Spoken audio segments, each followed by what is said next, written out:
वहां पर भी आप लोग जो कवर कर रहे थे और इस शॉर्ट नोटिस पे आप यहाँ पर पहुंचे प्रेस कॉन्फ्रेंस के लिए। आज की प्रेस कॉन्फ्रेंस का हमारा जो मकसद है, जो रक्स आपने देखा है कि किस तरीके से असेंबली के अंदर चलाया गया भारतीय जनता पार्टी के कुछ गूंज के द्वारा और कुछ पीडीपी के गूंज के द्वारा, हमारे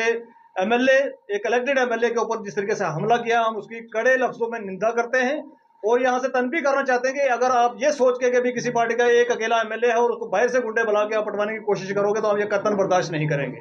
साथ ही साथ में कुछ सवाल हैं हमारे, आज हमारे सवाल है सरकार के साथ भी, जिनके पास एडमिनिस्ट्रेशन है, जिनके पास पुलिस है, जिनका काम था वहां पर सिक्योरिटी को देखना, उनसे भी हमारे सवाल हैं कि भाई क्या आपके पास महराज मलिक के सवालों के जवाब नहीं है इसलिए आप उसको मारने के लिए दौड़ते हैं?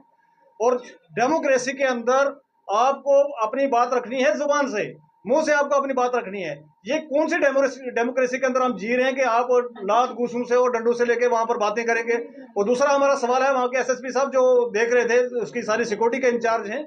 सबसे बड़ा अदारा है जम्मू कश्मीर का हमारा, उस अदारे के अंदर ये गुंडे जो थे वो कैसे पहुंचे वहां पर अंदर, और किस तरीके से एक इलेक्टेड एमएलए के ऊपर जो है उन्होंने हाथ उठाने की कोशिश की और इस तरीके से वहां पर स्कफल हुआ। ये कतन बर्दाश्त नहीं किया है, ना ही जम्मू कश्मीर के लोगों ने कभी बर्दाश्त किया है और ना ही यहाँ की इस तरीके की कोई परंपरा है हमारी। तो इसके ऊपर हमारा सवाल है कि वहां के एसएसपी साहब सिक्योरिटी के क्या कर रहे थे, ये लोग वहां पर इंटर कैसे हुए और किस तरीके से जाके जो है वहां पर हाथापाई की गई। इसी के साथ साथ हम ये पूछना चाहते हैं कि भाई डेमोक्रेसी नाम जो कहा जाता है कि भाई एक इलेक्टेड आदमी जो है वो जाके वहां पर बात करता है, यार आपको अगर महराज मलिक की बातें नहीं पसंद आती हैं तो उन बातों का आप जवाब दीजिए, असेंबली के अंदर खड़े होकर अपनी टर्न पे बात कीजिए। ये इस तरीके से तो नहीं कि आप बाहर कॉरिडोर के अंदर पकड़ेंगे, असेंबली अंदर चल रही है, बाहर कहीं ग्राउंड में किसी को पकड़ लिया, और एक एमएलए के साथ अगर इस तरीके की ट्रीटमेंट होगी तो हमारी लॉ एंड ऑर्डर जो है एजेंसियां क्या कर रही हैं। और हम समझ सकते हैं कि भाई अगर एक इलेक्टेड रिप्रेजेंटेटिव के साथ असेंबली सेशन चलते हुए उसके साथ अंदर अगर इस तरीके का, मैं कहूंगा, दुर्व्यवहार किया जा सकता है, उसको मारा पीटा जा सकता है, तो एक आम आदमी जो है जम्मू कश्मीर का वो सुरक्षित कहाँ है? उसके बाद साथ ही साथ हम कहना चाहेंगे, आज असेंबली का सेशन खत्म हो गया, मेरा सवाल है 90 के 90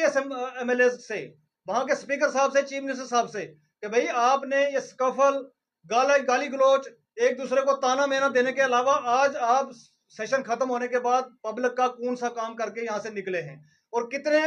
हजारों लाखों करोड़ रुपए जो हैं वो स्वाहा हो गए हैं। 3 दिन से वहां पर असेंबली चलने नहीं दी गई है। आपको सिर्फ एक ड्रामा जो वहां पर क्रिएट करना था वो किया। आपके चीफ मिनिस्टर साहब जो हैं कश्मीर में टुलिप गार्डन में घूम रहे हैं, ठीक है जी, और उन्हीं के एमएलए जो हैं यहाँ पर वो कह रहे हैं कि जी आप इस पर बात नहीं कर रहे हो, और दूसरी तरफ आप ही का स्पीकर और आप कह रहे हैं जी वो हमें अलो नहीं कर रहे हैं। तो ये ड्रामा जो है वो पूरी जम्मू कश्मीर की आवाम, 1.25 करोड़ लोग जो है वो देख रहे हैं कि आप किस तरीके से रूल कर रहे हो हमें। इसी के साथ साथ हम आपसे ये पूछना चाहेंगे कि एक और एमएलए साहब निकले, विक्रम रंधावा साहब, उन्होंने वहां पर बड़ी भद्दी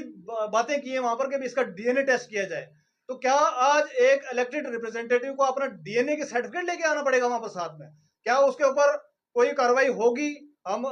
स्पीकर साहब से भी गुजारिश करते हैं, चीफ मिनिस्टर साहब से गुजारिश करते हैं कि क्या उनके खिलाफ कोई कार्रवाई की जाएगी या नहीं की जाएगी। और साथ ही साथ उनसे एक और कहेंगे रंधावा साहब से कि कभी भी आज तक हमने देखा है कि भारतीय जनता पार्टी का एक चेहरा रहा है, एक चरित्र रहा है कि जब भी किसी